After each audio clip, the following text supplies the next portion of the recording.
นั่นกับทักทายสบายดีพ่อแม่พี่น้องเมื่อทุกคนเนาะบ่ว่าสิเป็นพี่น้องทางฝั่งไทยฝั่งลาวทางต่างประเทศกับแต่กับทักทายสบายดีคือกันพี่น้องมื้อนี้พาพี่พาน้องมาอัปเดตเบิ่งเขานาวานแล้วก็เอาอันน้องปังๆมานำพี่น้องอันน้องปังคอยกระใส่กระตาน้องปังกับน้องอันนำโชคนะพี่น้องคอยใส่กระตามาแล้วก็เบิ่งเด้อพี่น้องคอยสิปล่อยเพิ่นอันอยู่ตามธรรมชาติอันเพิ่นให้เพิ่นเลาะทงให้ทงนาก่อนเนาะพี่น้องอันช่วงนี้ก็บ่ได้ลงคลิป2มื้อเด้อพี่น้องเด้อเพราะว่าข่อยกลับไปเลื่อยไม้พี่น้องเลื่อยไม้อันเศษเฮือนนะพี่น้องก็ยังบ่ทันแล้วเด้เอ้ากินอันนี้เด้อพี่น้อง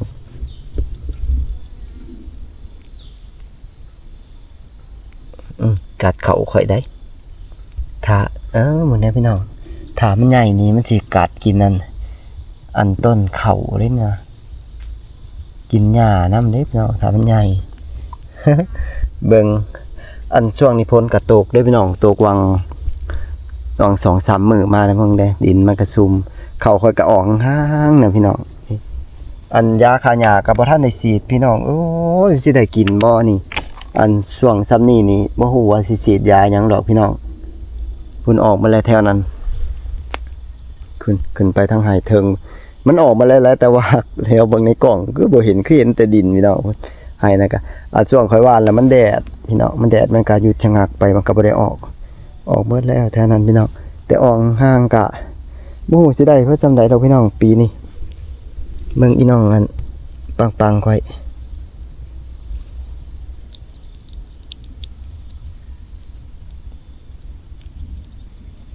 กัดต้นเข่าเด้พี่น้องกัดกินต้นเข่าเด้ กินต้นเข่าขึ้นหนูนี่เดี๋ยวปล่อยมันเลาะนี่ก่อนไป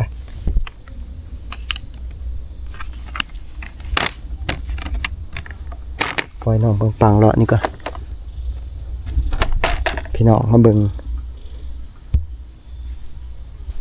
โอ้หญ้าก็เกิดหลายเลยพี่น้องเฮ็ดจังไดบ้านนี่อยากฉีดยาฆ่าหญ้ากับปานนี้พี่น้องเอ้ยบ่ค่อยมีเวลาอยากไปหาเห็ดกับปานนั้นเห็ดก็ออกเลยพี่น้อง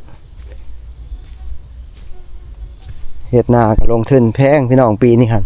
เอารถเขาเจ้าเบิกแล้วก็ทั้งไถทั้งหยังตกอยู่ 7,000 บาทพี่น้องโอ้สิได้ทุนบ่นี่มันออกแล้วได้เขานี่ถ้าเบิ่งใกล้ๆมันก็สิเป็นซ้ำนี่แหละพี่น้องถ้าเบิ่งงั้นได้เห็นบ่ถ้าเบิ่งงันไกลๆเนี่ยกล้องถ่ายคือว่าเห็นแต่ดินเบิ่งให้เทิงก็ออกดีอยู่แต่ว่าหญ้าก็หลายเด้นี่เนาะนี่แต่หญ้าก็เกิดโอ้ข่อยเฮ็ดจังได๋ข่อยสิเอาอันยายังมาฉีดพี่น้องบ่ไปได้อยู่หั่นแหละปล่อยอยู่นั่นก็อยู่นั่นแหละพี่น้องบ่ได้ไปเด้อ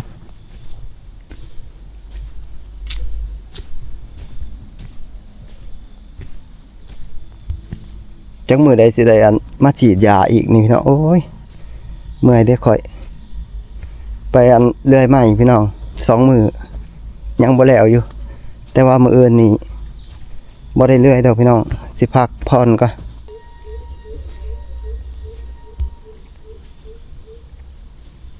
รอดีจนนี่แหละทำท่าอยากแล่นนะพี่น้องมันบ่ขุ่นแบบเอามาอยู่ป่า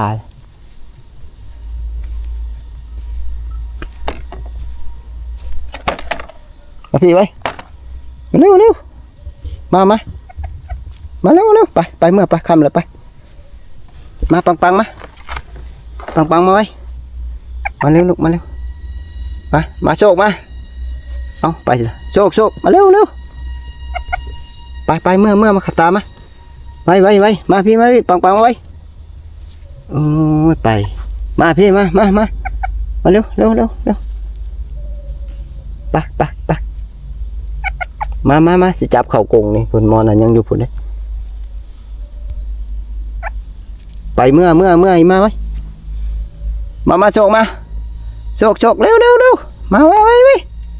มาพี่มาไว้มาอันอยู่อันหันพี่น้องโอ้ยขอเอาน้ำแซ่ข้าวซ้ำนะ ลิ้นน้ำดี เดี๋ยวถ้าว่ามันมีน้ำให้หน้าเนี่ยค่อยจะเอามันลิ้นน้ำมึงมาไปเมื่อไปไม่ได้ยินนะฮะปังมาเร็วมาไปเร็วเมื่อเด้อคำแล้วเมื่อเด้อมาไว้โอ้ยไม่ได้ชวนใจเด้อพี่น้องพุ่น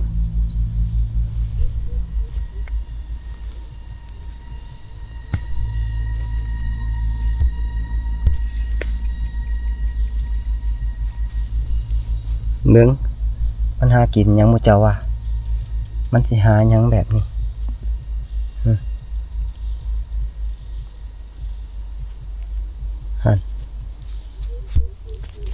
นั่นหายังพี่น้องมันสิหายังแบบนี้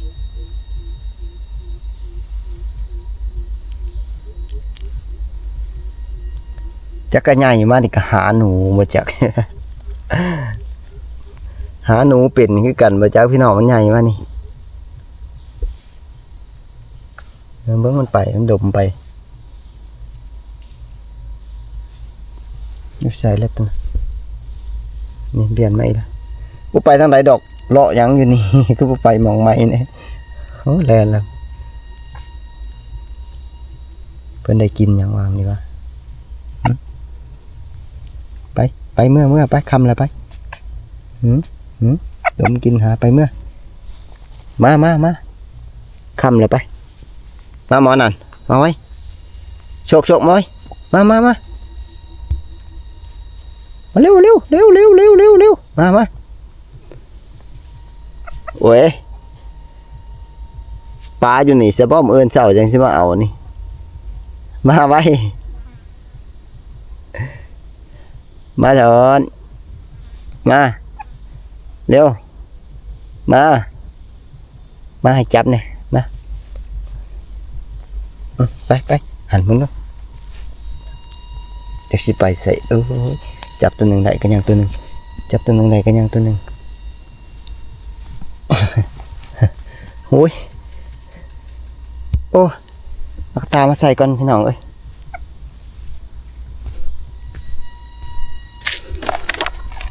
มาพี่มาเร็วเอาสิไปเมื่อไปคำเลยไปเดี๋ยวมาอันนี้มาคำนี่หมูไว้สิไปใส่ไปกันมาจากเมื่อคำเลยเดี๋ยวจะมาเอามาเร็วไปเมื่อไปโศกไปโอ้ยจะได้เมื่อบ่เนาะมื้อนี้ไป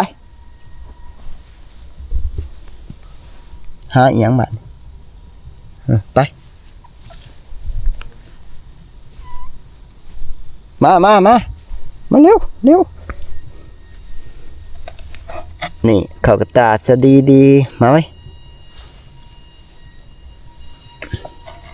ไปนี่ตาค่อยก็ได้อัดกิ๊บนี่แหละเห็นไหมหิวนะพี่น้องบัดนี้ใส่กระตาแล้วก็หิวไปใส่ก็ได้แต่ว่ากระตาจากใหญ่พอนะพี่น้องไป